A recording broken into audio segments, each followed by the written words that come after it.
எங்கிருந்து நீ வந்தாயோ கோடீஸ்வரா, எங்கள் நெஞ்சினில் நிறைந்து நின்றாயே கோடீஸ்வரா. நிதம் எங்கள் நினைவுகள் உந்தன் அருளலையில் சங்கமம் கோடீஸ்வரா. இது எங்கள் ஆன்ம கீதம் அன்பே கோடீஸ்வரா.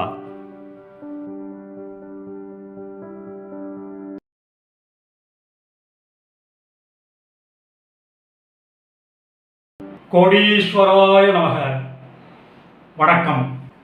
அது வந்துங்க 2013ஆம் வருஷம் ஜூன் மாத வாக்கில் வழக்கம் போல் நம்ம சாம்பிராணி சுவாமி மூட்டை பகவானை தரிசனம் பண்ண வராருங்க.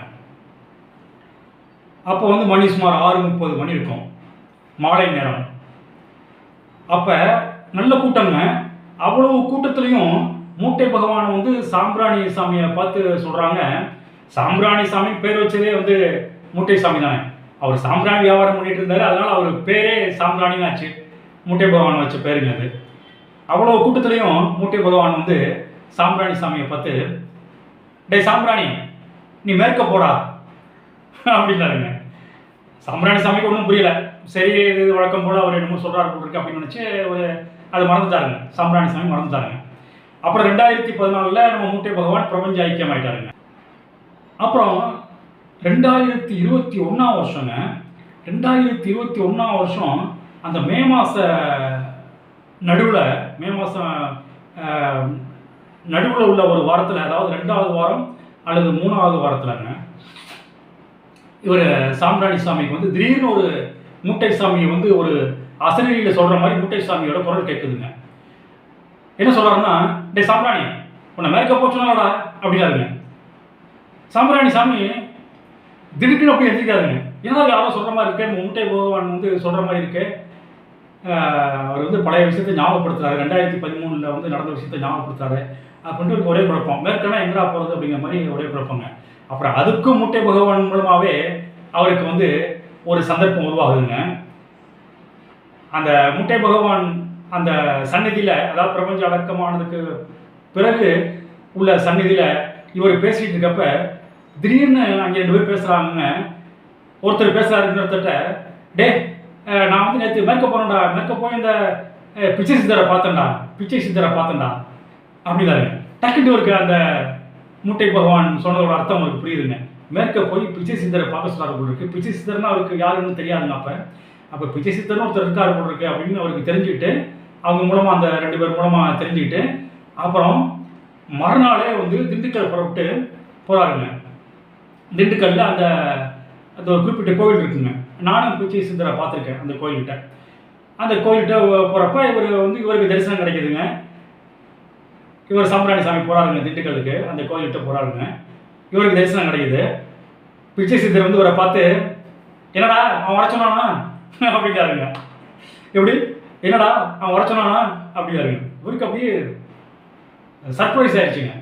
எப்படி கரெக்டாக உங்களுக்குள்ள வந்து அந்த இணைப்புகள் நடக்குது அப்படின்ட்டு ஒரு ஆச்சரியமாக போச்சு சாம்பிராணி சாமிக்கு. அப்புறம் பிச்சை சித்தருக்கும் இவருக்கும் ஒரு 2-3 சந்திப்புகள்ங்க.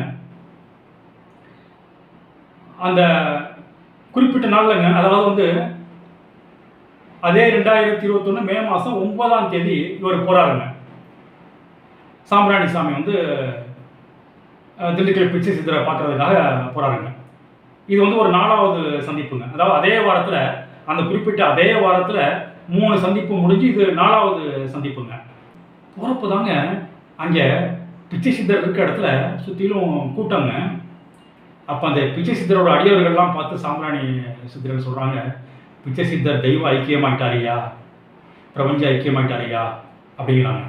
டக்குன்ட்டு இவருக்கு மனசில் தோணுதுங்க, ஆகா பாருங்க, இந்த ஒரே வாரத்தில் நமக்கு ஒரு 3-4 சந்திப்புகள் சந்திக்க வச்சு அதில் ஒரு பிரபஞ்ச ஐக்கியமானதை நம்ம பார்க்கணும், நம்ம பார்த்து ஏற்பாடு பண்ணணும், அந்த அடக்கத்துக்கு ஏற்பாடு பண்ணணும் அப்படிங்கிறது தான் மூட்டை பகவான் அந்த வருஷமே 2013 சொல்லியிருக்காங்க அப்படின்னு புரிஞ்சுட்டாங்க.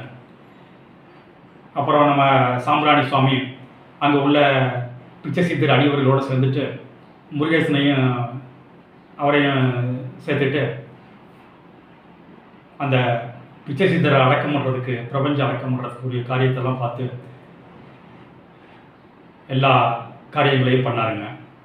வாங்க பார்ப்போம்.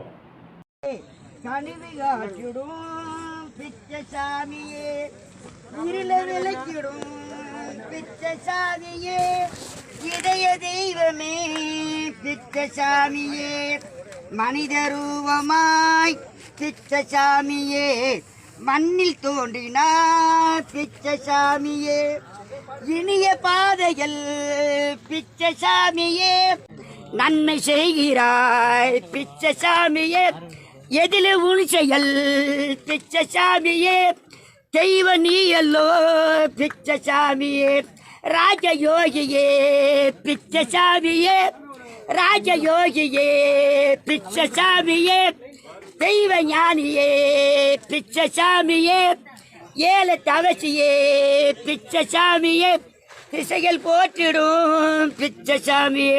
ஓம் ஸ்ரீ லாஸ்ரீ பிச்சசாமிகள் குருவின் திருவடிகளே சரணம் சரணம் சரணம்.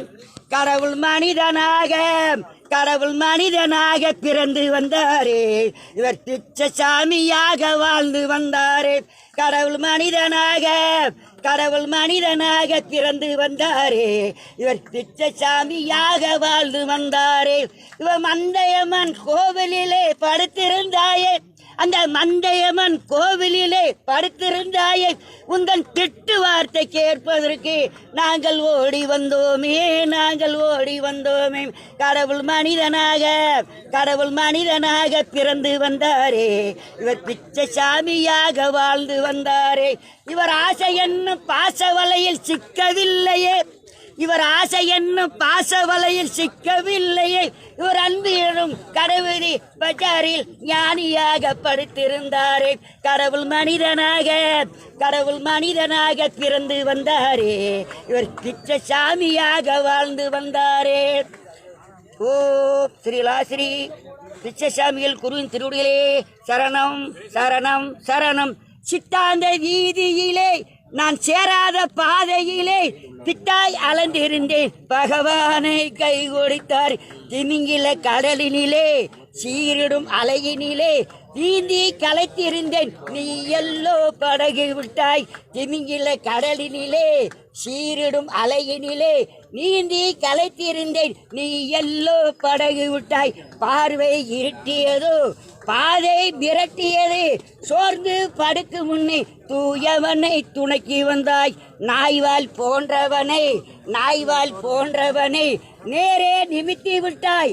தீயின் கொடுமை என்னை தேனாக மாற்றி விட்டார்.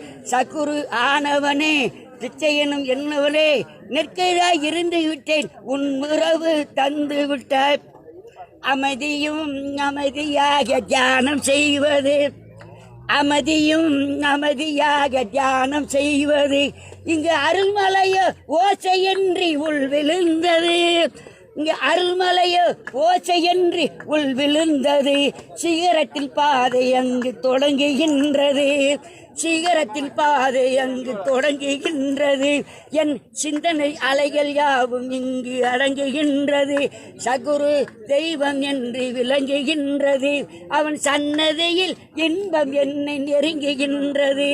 மனதுக்குள் இருந்த மிருகம் அடங்கிவிட்டது. புது மலர்கள் போல் எனது நெஞ்சம் மலர்ந்து விட்டது.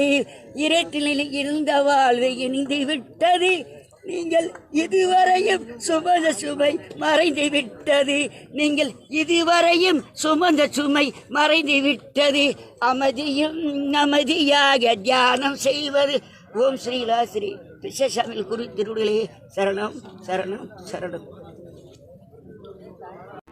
எல்லாம் வல்ல ஞானேஸ்வரனுக்கு அன்று நடந்ததும் தெரியும், இன்று நடக்கப் போவதும் தெரியும், நாளை நடக்கப் போவதும் தெரியும். ஏனென்றால் அவர் பிரபஞ்சம் முழுவதும் பரவி இருக்கின்றார் அல்லவா. அவருடைய கண்கள் ஞானக்கண்கள் அல்லவா. அந்த ஞானக்கண்களுக்கு தெரியாத காட்சிகள் எதுவும் இருக்குமா? சாம்பிராணி சுவாமி மூட்டை பகவானோட கட்டளை நிறைவேற்றின மகிழ்ச்சியோட அவருடைய அடியவர் முருகேசன் சாரோட அந்த அருமையான அனுபவங்களை சுமந்து கொண்டே வீடு சென்றடைந்தார். மறுபடியும் அற்புதங்களிலே அதிசயங்களிலே அமானுஷ்யங்களிலே தெய்வீக விஷயங்களிலே சந்திப்போம். ஆத்ம நன்றி.